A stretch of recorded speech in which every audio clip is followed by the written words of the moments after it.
General फैज़ जो हैं वो किसी के साथ मुखलिस नहीं थे, यहाँ तक कि वो इमरान खान के साथ भी मुखलिस नहीं थे, और वो अल्टीमेटली इमरान खान को हटाकर इक़्तिदार पर ख़ुद कब्ज़ा करना चाहिए। दोस्तों हाइलाइट्स आप लोगों ने देख लिए, पूरा वीडियो 30 सेकंड बाद दिखा देता हूँ। दोस्तों क्लिप्स में आप लोगों ने देख लिया कि हामिद मीर क्या कह रहा है। हामिद मीर कह रहा है कि पैज़ हमीद जो हुकूमत के लोग कह रहे हैं कि ये इमरान खान का आदमी था, इमरान खान और पैज़ हमीद मिले हुए थे। हामिद मीर का कहना है कि पैज़ हमीद इमरान खान के साथ भी मुखलिस नहीं था और वो खुद इक़्तिदार पर कब्जा करना चाहता था और खुद बादशाह बनना चाहता था। दोस्तों हामिद मीर ने ऐसे अजीब व गरीब इंकशाफात किए हैं। चलो चलते हैं और उनकी इस वीडियो में वो इंकशाफात सुनते हैं और देखते हैं कि वो क्या कह रहा है, वो किस तरह बादशाह बनना चाहता था और किस तरह वो इक़्तिदार पर कब्जा करना चाहता था। इमरान खान के साथ वो मुखलिस था या नहीं था, क्या वो इमरान खान के कहने पर ये सब कुछ कर रहा था या खुद वो अपने दम पर कर रहा था। तो चलो चलते हैं और पूरा तफसील इस वीडियो में देखते हैं। हामिद मीर की जुबानी सारी कहानी सुनते हैं, क्या हो रहा था और कौन कर रहा था, क्यों कर रहा था। तो चलो चलते हैं और पूरा वीडियो देखते हैं। लेकिन वीडियो देखने से पहले चैनल को सब्सक्राइब करें, वीडियो को लाइक करें ताकि हमारी आवाज और लोगों तक भी पहुंचे। लेकिन चैनल को जरूर सब्सक्राइब करें दोस्तों। तो चलो चलते हैं और पूरा वीडियो देखते हैं।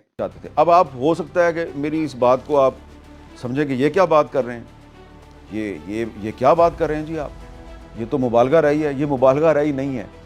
मेरे अलावा बहुत से ऐसे लोग हैं जिनके साथ जनरल फैज़ के करीबी लोग जो हैं वो आके हमारे साथ ये बात करते थे कि भाई आप तारीख़ की सही सिमत पे खड़े हो जाएं, you should stand on the right side of the history, क्योंकि जनरल फैज़ जो है उसने आर्मी चीफ नहीं बनना, उसने अल्टीमेटली पाकिस्तान का बादशाह बन जाना है। तो आप जो है ना उनकी मुखालफत बंद कर दें। अब हम तो उनकी मुखालफत नहीं कर रहे थे, हम तो सिर्फ ये कह रहे थे कि वो सियासत में मुदाखलत ना करें। अब एक वाक़या हुआ था, आपको याद है उन दिनों में बहुत से जो सहाफ़ी हैं, एंकर्स हैं, उनको तंग किया जा रहा था, उनकी सोशल मीडिया पे ट्रोलिंग हो रही थी। मेरे समेत बहुत से जो सहाफ़ी हैं उनको उस ज़माने में सोशल मीडिया पे कहा जा रहा था गद्दार हैं जी, इनके ख़िलाफ़ मुकदमा बनाया जाए। शाहज़ेब खानज़ादा की तस्वीर लगा दी जाती थी, आसमा शराजी की तस्वीर लगा दी जाती थी, बहुत से जो दीगर एंकर्स हैं उनकी तस्वीरें लगा दी जाती थी कि जी ये गद्दार हैं जी, इनका गद्दारी के इल्ज़ाम में इनका ट्रायल होना चाहिए। अच्छा, इसमें हुकूमत के लोग भी शामिल थे, इसमें जो तहरीक इंसाफ का सोशल मीडिया है वो भी शामिल था, बहुत से लोग शामिल थे। तो जनरल फैज़ जो हैं वो एक तरफ सहाफ़ियों को सहाफ़ियों के ख़िलाफ़ इस्तेमाल कर रहे थे, सियासतदानों को सियासतदानों के ख़िलाफ़ इस्तेमाल कर रहे थे, जजों को जजों के ख़िलाफ़ इस्तेमाल कर रहे थे, और वो अपने मुफादात की तकमील के लिए वो अपनी ही फ़ौज की जो कुछ अहम शख्सियात हैं, अहम अफसर हैं, उनकी भी करैक्टर असैसिनेशन कर रहे थे। उन्होंने फ़ौज के कुछ जो सर्विंग अफसरान थे, मैं उनके नाम नहीं लेता, उन पर करप्शन के झूठे इल्ज़ामात लगा के तो उनके ख़िलाफ़ भी कंपेन शुरू की, यानी कि वो फ़ौज के अंदर भी रखना डाल रहे थे। अच्छा, एक और मैं आपको अहम बात बताऊं कि जनरल फैज़ साहब जो हैं, ये जो नवाज़ शरीफ साहब को एक इस्लामाबाद हाई कोर्ट के फ़ैसले के बाद और फिर कैबिनेट की मंजूरी के बाद इलाज के लिए पाकिस्तान से बाहर भेजा गया था, हमारा तो उस वक्त ये ख्याल था कि ये कोर्ट ने कहा कि जी 3-4 हफ्ते के बाद ये वापस आ जाएंगे, तो हमारा ख्याल था ये वापस आ जाएंगे। लेकिन जब नवाज़ शरीफ साहब चले गए और उस फैसले पे कुछ तनकीद शुरू हुई, तो उस वक्त इस्लामाबाद हाई कोर्ट ने एक कंटेम्प्ट ऑफ कोर्ट का नोटिस लिया और मेरे समेत कुछ एंकर्स जो हैं उनको कंटेम्प्ट ऑफ कोर्ट में बुला लिया। वो जब हेयरिंग शुरू हुई तो पता चला कि इसके पीछे तो जनरल फैज़ है, और ये जो नवाज़ शरीफ साहब को बाहर भेजने का जो सारा ड्रामा है इसमें भी जनरल फैज़ मुलव्वस है। और फिर कुछ दिनों के बाद जनरल फैज़ ने कोशिश की कि जिस तरह उन्होंने नवाज़ शरीफ साहब को पाकिस्तान से बाहर भेज दिया, आसिफ जरदारी साहब को भी पाकिस्तान से बाहर भेज दिया जाए। इस मकसद के लिए जनरल फैज़ साहब जो हैं उन्होंने बाकायदा पीपल्स पार्टी की अहम शख्सियात के साथ मीटिंग्स की और उनको समझा बुझा के राज़ी करने की कोशिश की कि आप जरदारी साहब को पाकिस्तान से बाहर भेज दें। अब ये वही दिन थे कि जब वो नवाज़ शरीफ साहब को भेज चुके थे, अब जरदारी साहब को भी पाकिस्तान से बाहर भेजना चाह रहे थे, और उन्होंने मुस्लिम लीग नून के बहुत से जो सीनियर लीडर थे उन पे झूठे मुकदमात बनवा के उनको जेलों में डाला हुआ था, और बहुत से जो सहाफ़ी हैं उन पे भी झूठे मुकदमात बन रहे थे।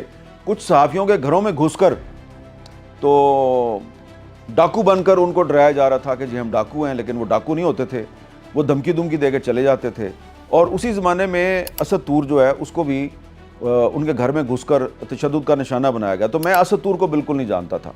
तो जब असद तूर के साथ ये मामला हुआ तो मैंने پریس کلب کے باہر ایک احتجاجی مظاہرہ تھا، میں نے وہاں پہ تقریر کی، کسی کا نام نہیں لیا، لیکن میں نے کہا بھائی کہ اگر آپ ہمارے گھروں میں گھسیں گے تو پھر ہم بھی آپ کے گھروں کی باتیں دنیا کو بتائیں گے. تو اس میں میں نے کسی کا نام نہیں لیا تھا، لیکن یہ چور کی داڑھی میں تنکے والی بات ہوتی ہے نا، تو ان کا خیال تھا کہ جی میرا اشارہ ان کی طرف ہے، تو انہوں نے پریشر ڈال کے تو مجھے بین کروا دیا. اچھا بین کروا دیا، نہ صرف یہ کہ ٹی وی پہ بین کروا دیا، انہوں نے جناب مجھے اخبار میں میرا کالم بھی بند کروا دیا.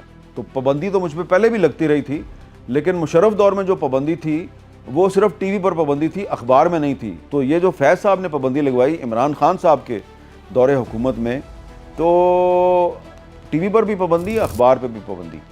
اور عمران خان صاحب پرائم منسٹر تھے، اور ان کے وزراء صاحبان مجھے کہتے تھے جی ہم نے یہ نہیں کروایا، لیکن کروایا تو جنرل فیض نے تھا، اور اس کے پیچھے ظاہری بات ہے باجوہ صاحب بھی تھے. تو یہ اس طرح میڈیا کو بھی مینیج کر رہے تھے، یہ عدالتوں کو بھی مینیج کر رہے تھے، یہ سیاست کو بھی مینیج کر رہے تھے، یہ نیب کو بھی مینیج کر رہے تھے، یہ ہر ادارہ جو ہے اس کو مینیج کر رہے تھے. انہوں نے اپنی مرضی کے بہت سے جج لگوا لیے، جو جج ان کی بات نہیں سنتے تھے ان پر یہ مقدمات بنوا دیتے تھے، جھوٹے الزامات لگوا دیتے تھے. شوکت عزیز صدیقی صاحب اس کی ایک مثال ہے، جس طریقے سے ان پر انہوں نے الزامات لگائے اور ان پر جھوٹا الزام لگایا، اور پھر سپریم جوڈیشل کونسل میں ان کے خلاف مقدمہ بھیجا. اور ایک اور میں آپ کو بڑی انٹرسٹنگ بات بتاؤں، اور میں چاہوں گا کہ یہ جو بات میں آپ کو بتانے لگا ہوں اس کی باقاعدہ انویسٹیگیشن ہو، اور اس میں بھی جنرل فیض صاحب جو ہیں ان کو ٹرائی کیا جائے، کیونکہ اس میں بھی گواہ موجود ہیں.